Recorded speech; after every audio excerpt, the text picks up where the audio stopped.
Hello students, welcome to आकाश। हमारे इस video session में हम बात करेंगे स्टेट वाइज नेट काउंसलिंग का। Okay, now let's start.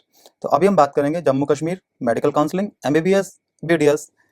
हम डिस्कस करेंगे सीट मैट्रिक्स का, cut off analysis and the counselling process. ठीक है, एक ऑफिशियल वेबसाइट आपको दिया गया है यहाँ पे।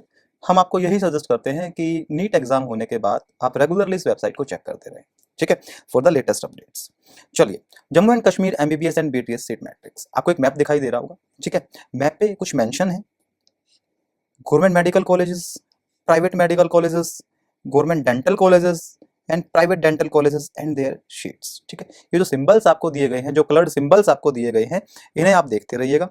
ठीक है, ये आपको बताते रहेंगे, ये आपको मेंशन करते हैं कि कौन सा गवर्नमेंट कॉलेज है, कौन सा प्राइवेट कॉलेज है। ठीक है, चलिए थोड़ा सा डिटेल में हम इसे देख लेते हैं। जो टोटल कॉलेजेस हैं हमारे पास जम्मू एंड कश्मीर में, वो है 12 कॉलेजेस। टोटल जो सीट्स हैं वो हैं 1339 seats. Total government medical college means की एमबीबीएस जो कॉलेजेस हैं वो हैं हमारे पास 11। टोटल जो सीट्स हैं हमारे पास एमबीबीएस के लिए गवर्नमेंट, वो हैं 1239।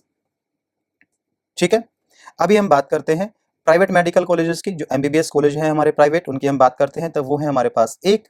और जो टोटल सीट्स है हमारे पास एमबीबीएस का, वो है 100, जो कि प्राइवेट है। ठीक है, डेंटल कॉलेज की अगर हम बात करते हैं जम्मू एंड कश्मीर में, तो गवर्नमेंट डेंटल जो कॉलेजेस हैं वो हमारे पास 2 हैं 126 सीट के साथ। और अगर हम प्राइवेट डेंटल कॉलेजेस की बात करते हैं जम्मू एंड कश्मीर में, तो वो हमारे पास एक है 100 सीट्स के साथ। ठीक है, ये मैप और ये डेटा आप शेयर कर लीजिएगा, फ्यूचर में काम आएगा।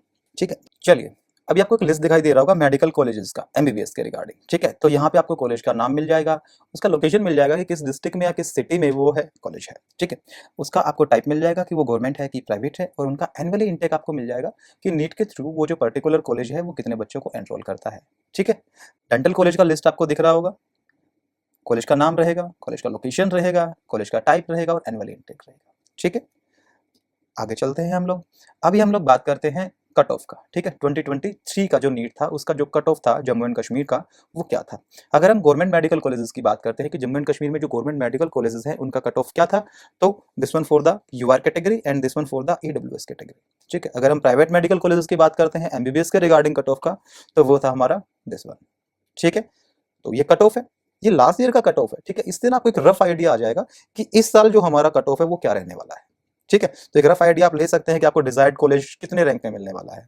ठीक है, लास्ट ईयर जो नीट था वो लगभग 20 लाख बच्चों ने दिया था, और इस साल लगभग 24 से 25 लाख बच्चों ने अपीयर होने वाले हैं नीट के लिए। ठीक है, तो कंपटीशन थोड़ा सा टफ होने वाला है, तो कट ऑफ में भी थोड़ा बहुत हाई हो सकता है। ठीक है, ये देखते रहिए। चलिए आगे हम बात करते हैं Jammu and Kashmir medical counselling का। ठीक है, कि वहाँ के जो कॉलेजेस हैं, गवर्नमेंट मेडिकल कॉलेजेस और प्राइवेट मेडिकल कॉलेजेस, ठीक है, उनमें जो सीट्स का डिस्ट्रीब्यूशन है, सीट के कोटा का जो डिस्ट्रीब्यूशन है, वो किस तरीके से है, चलिए डिस्कस कर लेते हैं। हम बात करते हैं जीएमसी की, गवर्नमेंट मेडिकल कॉलेजेस। ठीक है, तो गवर्नमेंट मेडिकल कॉलेज का जो 85% जो सीट्स हैं वो जम्मू और कश्मीर के लोगों के लिए रिजर्व्ड हैं। ठीक है, जम्मू एंड कश्मीर और साथ में लद्दाख भी। ठीक है, इसके बारे में डिटेल से हम डिस्कशन आगे करेंगे। अभी मैं आपको इतना ही बता रहा हूँ कि जो 85% जो सीट्स हैं वो रिजर्व्ड हैं जम्मू एंड कश्मीर और लद्दाख के बच्चों के लिए। ठीक है, अगर हम बात करते हैं फी का, तो यहाँ पे जो फी है वो पर ईयर वेरी करता रहता है, पर एनम वेरी करता रहता है। ठीक है, तो ये लास्ट ईयर का फी है जो आपको दिखाई दे रहा है। इस साल कुछ वेरिएशन होगा फी में, तो वो आपको एक पर्टिकुलर कॉलेज में जाके ही पता लगेगा। ठीक है, हम बात करते हैं एसएफआई की। ठीक है, सेल्फ फाइनेंसिंग इंस्टीट्यूट्स, जो 100% जो सीट्स हैं वो किस तरीके से डिस्ट्रीब्यूटेड है वो हम लोग देख लेते हैं। गवर्नमेंट जो सीट्स हैं ओपन मेरिट बेस पे है, 40% है। मैनेजमेंट जो सीट्स हैं ओपन मेरिट बेस पे वो 15% है। Poor and backward seats PNB जो सीट्स हैं वो 10% है। हिंदू माइनॉरिटीज के लिए जो सीट्स हैं जम्मू एंड कश्मीर में वो 25% है, और एनआरआई के लिए जो सीट्स हैं वो वहां पे 10% है। ठीक है, ये एसएफआई की सीट्स का डिस्ट्रीब्यूशन है। ठीक है, फी की अगर हम बात कर लेते हैं, तो जैसा कि आप यहाँ देख पा रहे हैं ये लास्ट ईयर का फी था। वही बात है कि इस साल का जो फी है वो हमें पर्टिकुलर कॉलेज में जाके ही पता करना पड़ेगा। ठीक है, चलिए आगे हम बात करते हैं काउंसलिंग के प्रोसेस के बारे में। बच्चों का सबसे मेजर डाउट होता है नीट एग्जाम के बाद कि सर काउंसलिंग का प्रोसेस क्या रहने वाला है। ठीक है, अलॉटमेंट कैसे होगा, मेरिट लिस्ट कितनी आती हैं, कितने राउंड्स होते हैं एंड ऑल। ठीक है, चिंता मत कीजिए, डिटेल से रिव्यू हम करने वाले हैं, बस अब हमारे साथ बने रहिए। सबसे पहला जो स्टेप होता है वो होता है ऑनलाइन रजिस्ट्रेशन का। आपको एक वेबसाइट गिवन है यहाँ पे, आपको इस वेबसाइट पे जाना है और अपना रजिस्ट्रेशन करना है। ठीक है, आपका एक आईडी एंड पासवर्ड जनरेट होगा, वो आपको सेव करना है फ्यूचर रेफरेंस के लिए। जो भी डॉक्यूमेंट्स वहां पे रिक्वायर्ड होंगे वो आपको सबमिट करने होंगे, ऑनलाइन वेरिफिकेशन हो जाएगा डॉक्यूमेंट्स का। ठीक है, जो नेक्स्ट स्टेप होता है publication of the merit list, means कि जिन बच्चों ने उस वेबसाइट पे जाकर रजिस्ट्रेशन किया था उनकी नीट के रैंक के बिहाफ पे एक मेरिट लिस्ट जनरेट होता है। ठीक है, अगर आप उस लिस्ट में आपका नाम है तो आपको ऑनलाइन चॉइस फिलिंग करना होता है राउंड 1। ठीक है, जो सबसे फर्स्ट राउंड होता है नीट काउंसलिंग का R1, उसके लिए आपको ऑनलाइन चॉइस फिलिंग करना पड़ेगा। उसके बाद आपको अलॉटमेंट ऑफ एडमिशन मींस की अलॉटमेंट ऑफ कॉलेज होता है, आपको एक कॉलेज मिल जाता है एंड उसके बाद जो आपको कॉलेज मिला है वहां पे जाके आपको रिपोर्टिंग करना होता है डिजायर्ड डॉक्यूमेंट्स के साथ। वो डॉक्यूमेंट्स क्या क्या होते हैं उसके बारे में हम आगे डिस्कस करेंगे। ठीक है, चलिए हम बात कर लेते हैं एलिजिबिलिटी की। ठीक है, एलिजिबिलिटी की अगर हम बात करते हैं, सबसे पहले देखिए आप क्लोज स्टेट कि जम्मू एंड कश्मीर जो है वो एक क्लोज स्टेट है, मींस कि जो आउटसाइडर्स हैं, मींस कि जम्मू एंड कश्मीर से बिलोंग नहीं करते हैं, किसी अदर स्टेट से जो बच्चे बिलोंग करते हैं वो जम्मू एंड कश्मीर की सिर्फ डीम्ड यूनिवर्सिटीज अगर वहाँ पे कुछ है तो वो एडमिशन ले सकते हैं, अदरवाइज वो जम्मू कश्मीर के प्राइवेट कॉलेज में भी एडमिशन लेने के लिए एलिजिबल नहीं होते हैं। ठीक है, सीधा सा ये है कि गवर्नमेंट के 85% जो सीट्स हैं वो, और SFI की 100% जो सीट्स हैं वो, NRI को छोड़ दीजिए आप। ठीक है, state quota and management quota, ये दोनों ही किन के लिए रिजर्व है, जम्मू एंड कश्मीर के बच्चों के लिए और साथ में लद्दाख के बच्चों के लिए भी। ठीक है, एलिजिबिलिटी की हम बात कर रहे थे। A candidate must be A domicile of UT of Jammu and Kashmir and Ladakh.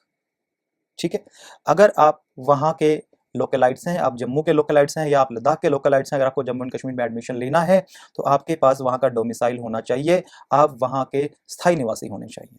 ठीक है, चलिए आगे हम बात करते हैं लिस्ट ऑफ डॉक्यूमेंट्स का। ये वो डॉक्यूमेंट्स हैं जो आपको एडमिशन के टाइम पे रिक्वायर्ड होंगे। आपके 10th एंड 12th का सर्टिफिकेट, नीट यूजी का मार्कशीट, डोमिसाइल सर्टिफिकेट, ये नेसेसरी रहेगा बिकॉज जम्मू और कश्मीर जो है वो एक क्लोज स्टेट है। ठीक है, category certificate if applicable, PWD certificate if applicable, passport size photographs and government ID proof. एक गवर्नमेंट आईडी प्रूफ भी आपको रिक्वायर्ड होगा एडमिशन के टाइम पे। ठीक है, चलिए अब हम बात करते हैं स्कॉलरशिप का। इसके सेंट्रल गवर्नमेंट या जो स्टेट गवर्नमेंट है वो वहाँ के जो बच्चे हैं जो आर्थिक रूप से कमजोर हैं उनके लिए स्कॉलरशिप प्रोग्राम रन करते हैं। ठीक है, तो हम बात कर लेते हैं कि कौन सा स्कॉलरशिप प्रोग्राम है वो जम्मू एंड कश्मीर का स्टेट गवर्नमेंट या सेंट्रल गवर्नमेंट वहाँ पे रन करता है। Prime minister special scholarship scheme for UTs of Jammu and Kashmir and Ladakh. ठीक है, ये वहाँ की स्कॉलरशिप का नाम रहता है। वहाँ का जो एलिजिबिलिटी क्राइटेरिया होता है वो हम देख लेते हैं। Domicile of UTs of Jammu and Kashmir and Ladakh, आप वहाँ के स्थायी निवासी होने चाहिए। Past 10+2 exam from the JKBOSC Jammu and Kashmir board और CBSE affiliated schools located in union territories of Jammu Kashmir and Ladakh. आपका जो 10+2 है वो या तो जम्मू कश्मीर बोर्ड से होना चाहिए या CBSE बोर्ड से होना चाहिए, बट जो स्कूल है वो जम्मू कश्मीर में या फिर लद्दाख में ही होना चाहिए। ठीक है, family income not exceeding 8 lakh per annum, आपकी फैमिली का जो एनुअल इनकम है वो 8 लाख से ज्यादा नहीं होना चाहिए अगर आप इस स्कॉलरशिप स्कीम को अवेल करना चाहते हैं तो। ठीक है, अगर आपको इससे रिलेटेड ज्यादा इन्फॉर्मेशन चाहिए कि जैसे कितना अमाउंट मिलेगा और क्या क्या एलिजिबिलिटी क्राइटेरिया होता है, मेरी कैटेगरी क्या होनी चाहिए एनुअल, तो हमने एक वेबसाइट का लिंक दिया है, आप इस वेबसाइट पे विजिट कर सकते हैं, वहां पे आपको इन्फॉर्मेशन डिटेल में मिल जाएगा। ठीक है, चलिए अब हम बात करते हैं बॉन्ड्स के बारे में। तो जम्मू और कश्मीर जो स्टेट है वो किसी भी प्रकार के बॉन्ड को अप्लीकेबल नहीं करता है, मींस कि वहां की गवर्नमेंट आपको फोर्स नहीं करती है। आप एडमिशन लीजिए, MBBS कंप्लीट कीजिए अपना और कहीं भी जॉब करने के लिए आप फ्री है। ठीक है, चलिए अगली वीडियो में हम मिलते हैं एक नए स्टेट के काउंसलिंग के साथ। बने रहिए हमारे साथ। Thank you so much.